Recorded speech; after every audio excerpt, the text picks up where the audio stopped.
Will Morgan be fed to the wolves, or can the Atlanta Stray make his way to Alexandria and reunite with Rick? Welcome back, guys, to Fog Entertainment, and today we are here to conquer The Walking Dead Season 5 finale, which also is called Conquer. Looking forward to this one, and just like Morgan, he was tucking into a rabbit foot, and now the wolves want a wee bit of it. But no, we're not talking about actual wolves, we're talking about those weird guys in the woods with W's plastered all over their foreheads. So one guy comes out, Morgan's like, "You can lower that, son." He's like, "No, I'm no lowering it." Then another guy attacks Morgan from behind. Now, there was a bit of dialogue between these two, but it was mumbo jumbo. Do you care to explain what they were talking about? It was kind of just Morgan was like, "I'm not giving up this. Well, I'd like to have it. You're going to die. You're coming with me. I'm not, son. I don't kill people. I don't see red anymore." Well, they actually started a conversation about how the first settlers used to be natives and they used to hunt wolves. Now these people are the wolves and they do the hunting. So it was some sort of twist here, some ironic twist, but whatever. It's a poor take, in my opinion, on the hunters from the beginning of Season 5. I think the hunters were definitely more scary. Yes, albeit they didn't feel the need to not shower and like tattoo a W on their forehead. But surely the wolves should be cannibals based on what they do, the fact they're hunting humans. Yeah, and I think The Walking Dead's got a problem though. I think it's too similar. Do you know, I think The Walking Dead's got a problem though, where it does feel very comic booky, that like there is so many of these groups in this world that just feel a bit far-fetched. Like, these guys are running about with fucking W's on their forehead. I just think they're too similar to the hunters. Like, do we really need these two different factions in the same season? I think they could have split this up and spread them out a bit more, but I mean, whatever. For me, the wolves are a poor man's hunter. I think the hunters were better. They were much better. Maybe I'll put it up for a poll, actually. And it's actually sad to think that the wolves lasted much longer. I mean, we've been seeing these W's for the entire second half of the season, and they last well into Season 6. Yeah, I think they actually last all the way into the mid-season, maybe the mid-season opener as well, actually, so... Yeah, I mean, that's a pretty lengthy time compared to Gareth and the Hunters, which I think the Terminus role in the church played a much bigger impact on the show. But anyway, Morgan's back. Will he get back to Rick? We'll have to find out later on this episode, but he manages to escape these two guys, and he takes his rabbit foot, and he leaves. Daryl is in driving down the road on his motorcycle. We've got Aaron following in a car. They stop and get out. What did they see? We'll have to find out later. But Rick, he wakes up, his face is covered in small bandages. Michonne sitting beside him. It's not looking good for Rick at this point, because it looks like he could be getting photoed out. He's like, "It's just like the train car all over again, damn it." They've stated that Diana's now put Rick in the room to calm things down, but Glenn, Carol and Abraham enter the room, and essentially Rick says here that we need to lay the smack down. Yeah, Rick's no happy. He thinks that they need to take over. He thinks that Pete needs to die. He thinks that he should be the leader, not Diana, and that this group need to take charge. They need to take over. They need to be prepared to kill in order to be the leaders of Alexandria. Not everyone exactly is on Team Rick here. Glenn is hesitant. Michonne seems hesitant, but everyone else is pretty much willing to do whatever Rick wants, and we know that Carol will happily kill anything that breathes, really. So, yeah, she's also happy for Rick to take over, but I think that Rick brought this stuff on himself. I mean, the group has been brought in here to Alexandria. They've been given high positions in this community. They've been trusted.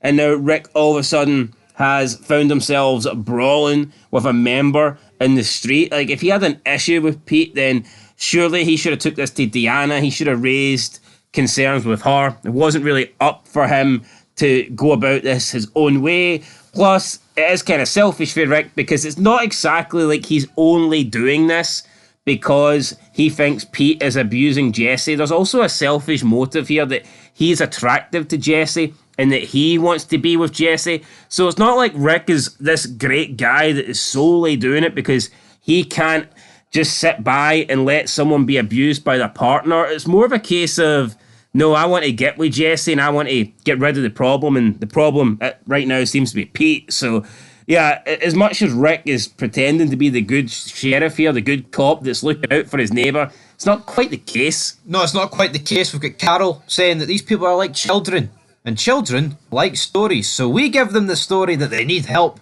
they're vulnerable, and we can come in and tuck them in at night. And Carol's pretending to be this weak ass bitch, which she should be, by the way. And what is it with her and comparing stuff to children? It's like Daryl killed 2 members of the group a season and a bit ago, and here's Rick wanting to go all out war on this community because some guy abuses his wife, and Diana wasn't too keen on Rick pretty much holding everyone hostage in the middle of Main Street. Come on, I actually don't get the double standards that Carol's getting here, and I hate the fact that she is Why is this stupid bastard acting innocent and all dumb? This is where she should be. She shouldn't know her way around a gun. She'd be very liquid.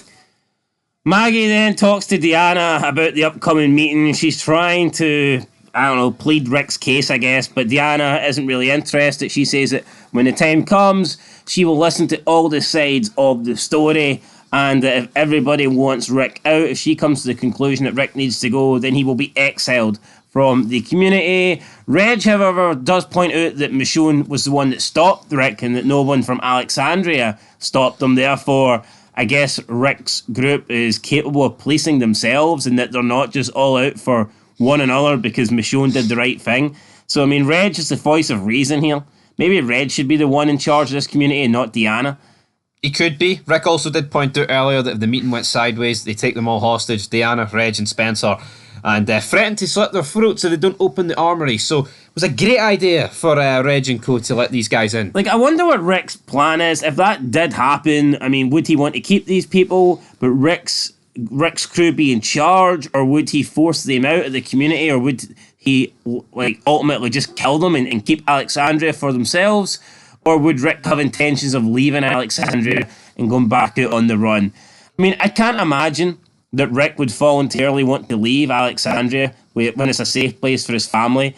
And knowing in the past how they've been against, like, people knowing their location, I can't really imagine that Rick would allow everyone in Alexandria to leave either. Although maybe you could argue that the Alexandrians aren't really a threat.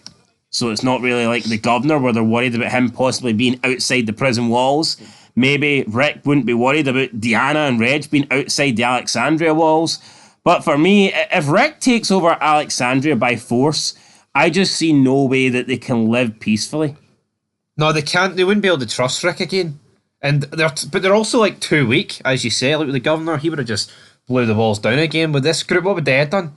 I guess you could say they could have lived under Rick's thumb inside the walls. But the thing I've got a problem with this episode is the Sasha and Father Gabriel storyline. I actually want to wrap it up all at once. What was this all about? Like her screaming at him. She wants to die. He wants to die. Also, they kind of glossed over the fact that he told Diana that this group couldn't be trusted. Maggie overheard this, by the way, like 3 episodes ago. Is he wrong? No, he's not wrong. I think he's right on the money. But why didn't Maggie tell the group about this? It almost feels like Maggie's not even included in anything the group does. Well, she kind of confronted Gabriel about it. But yeah, Gabriel doesn't even feel like a member of this group. He seems like the odd man out right now. Also, Noah died 2 episodes ago. How irrelevant does his death feel? There's like no mention of Noah anymore. Same with Aaron, I get it. No one really cares about him outside the Alexandrians, but I mean, that should have been a big, impactful death for Deanna and Reg, and it just doesn't really seem like it's came across that way. Big Aiden. They've pretty much moved on. But have it. There's like no overlap. I mean, the only thing keeping those 2 deaths alive is pretty much the wee mini feud between Nicholas and Glenn, which again ain't doing anything for me. No, it's not doing anything for me. We have Glenn and what's his name? Nicholas. I wrap up there, Reeve. Yeah, I mean, right. So Nicholas goes out in the woods. You get Glenn. They get into a struggle. Glenn gets shot. There's walkers. There's like 4 walkers about to land on top of Glenn. Then it cuts to like the next scene. But then essentially what happens is Nicholas runs back, and Glenn gets on top of him. And well, what's going on? How can Glenn actually theoretically survive a scene where there's like 4 walkers on top of him and he's been shot in the shoulder? That's something that only a main character could survive. A red shirt's got fucking no chance. A red shirt can't even hold off 1 walker when he's fully fit. Aye. You look at like Tyrese, Dale. I know Dale's a bit older, but what would you rather be, right? A bit older, but you're not shot, dealing with 1 skinny ass walker, or Glenn shot and dealing with 4? Yeah, but like just look at for example when Dale gets confronted by 1 walker and it tackles him and takes him to the ground, and then you have Tyrese who's got a hammer and he's literally wading his way through like 50 walkers. He's right in the middle of the pack and none of them are getting bites in, none of them are ripping him apart. Yeah. It's like the show is a bit phony. I'm sorry. Like seeing you break it down like it is, like there's just times where the writing completely goes out the window. When they want walkers to be a threat, one walker's enough. But then there's times where they don't want walkers to be a threat, and one main character can just slay their way through like a massive group. It doesn't make any fucking sense. But yeah, basically Nicholas tries to kill Glenn. Glenn gets back at him, punches him, beats him up, and then forces him back to the. He could have killed him, but he's like, no, I'm not going to do that. I'm not like you. I don't leave people behind. He takes him back to Alexandria. Aaron and Daryl were out looking for they seen like flares in the last episode, so they're out looking for people. They end up falling into one of the wolves' traps. They get stuck in a car. The car is surrounded by walkers, so they're stuck there. Aaron points out the glass will not hold very long, so they're going to make a break for it. Daryl is willing to sacrifice himself, I guess, so that I don't know, so that Aiden or Daryl or what's his name? Aaron can get back to his boyfriend. Yeah, pretty much it. Daryl doesn't want part of the threesome, so he's willing to stay behind. And then out of nowhere, Morgan arrives and he just... I mean, we see the car, they're surrounded by walkers, then Morgan arrives, hits a couple of them, opens the door, and then Daryl and Aaron jump out, and they start fighting their way out. So we went from a situation where it looked impossible for them to escape from, and now all of a sudden they just like wade their way through this massive group of walkers. And it's not like Morgan had an assault rifle here, he had a stick. A literal stick. So instead of Morgan like somehow luring the walkers away by creating noise or something like that, he literally just goes in with a stick and starts beating them all up, and then Daryl and Aaron manage to escape. It's unbelievable. It's not really, yeah, it sucks. Obviously Daryl doesn't know Morgan, but Morgan obviously knows. I think there was a mention of Rick. Yeah, he had Rick Grimes on the map that Abraham left, so somehow Morgan got this in his possession. And Daryl's like, oh, hey, I know that guy. We're going to go to Alexandria, right? And I said how bad the Sasha Favre-Gabriel scenes were. This one was the worst, absolutely. We had Carol visiting Pete, where she whips out a knife, threatens him, was like, I've known people like you my entire life. Here's this casserole. If you try and kill me, I'll put this in your throat. This 5-foot dishwashing midget bastard threatening Pete, who is like probably one of the tallest guys we've honestly seen in the show up to this point. He's quite a tall guy. Yeah, yes, he's pretty big. This guy's beat his wife, right? Who, if you didn't know Carol was being forced down your throat and portrayed as a serious threat, you would probably pick Jessie to beat Carol up every day of the week. Oh, 100%. She's like got what, 20 years younger than her? Looks in better physical condition. Yep, and here we are, folks, with this guy Pete actually crying and throwing his casserole, going, "This is my house." Like, what are they trying to do to this guy? What are they trying to do to Carol? I mean, it's not like they sent over. I mean, who's even the toughest? It's not like they sent over fucking Abraham, man. He's when you eat that casserole, or else, you know, I'll slice you up or something. Carol, come on, what's going on? Is Carol the one? Is she responsible for getting Pete killed? Though, did this maybe send Pete over the edge? It probably did. Would send me over the edge if I was bloody scripted to act like a little bitch like this. That's for sure. But yeah, so that's it. Gabriel got his first kill, I believe, in this episode as well. For anyone that cares, Tara's still resting in bed. Eugene and Rosita are bedside with her. I mean, not a lot really happened there. I mean, Eugene and Abraham make up, I guess. Abraham sat down. Rosita made a large noise, and then Abraham woke up and looked at Eugene. Yeah, that is pretty much it. Then Michonne has to go and get Rick ready for the meeting. The meeting's already started, to be honest, but Rick's no there. Maggie says, no, wait, they'll be here soon. Glenn and Rick will get here, but Deanna insists that they can't wait. They have to get into it now. Why did it take Rick so long? It's because Rick was busy killing a walker. Somehow a walker got into Alexandria. This is a weird scene, though. You've got like Rick doing laps around Alexandria. Yeah, what made Rick think there was walkers? Why was he searching for walkers? I'm a bit confused. I think he looked out his window, and because when Glenn... I think it was either Gabriel left the gate open, or it might have been Glenn or Nicholas. Someone left the gate open and walkers got in. But then, like, why? But he was openly, like, searching for them.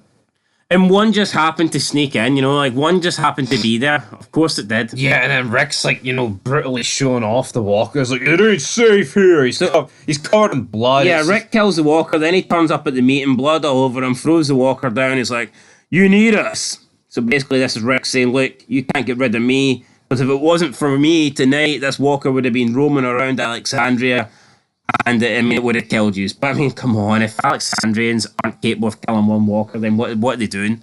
Like, what's the fucking point of their existence? Yeah, what is the point of their existence? And Maggie brings up this, like, sob story about my father trusted Rick. Right, why would the Alexandrians give a fucking sorry? Yeah, why would they care? He's dead. Yeah, Herschel's gone. Doesn't matter if he's a good guy, bad guy, if he trusted Rick, if he didn't trust Rick, if he wanted him off the farm, or if he allowed him to stay in the farm, stay in the barn, stay in his fucking bed. I mean, at this point, it doesn't really matter. Herschel's gone, and nobody from Alexandria knows Herschel, so that story doesn't really matter. But Rick says that they need him, and Rick says that he's here to save their life. He wants to know how many of you I have to kill in order to get you safe, and that he's not sorry about what he's done, he's just sorry that he didn't do it sooner. Because these people need to know that basically they're weak, and that they can't survive living the way they are, and that unless Rick takes over, they're all going to die. Funny thing is, though, they were surviving pretty well before Rick's group turned up, but who cares? Then Pete arrives, he's drunk, he's been drinking, he's probably not happy about the casserole, maybe it tasted like shit that Carol delivered. Probably would taste like shit off the floor.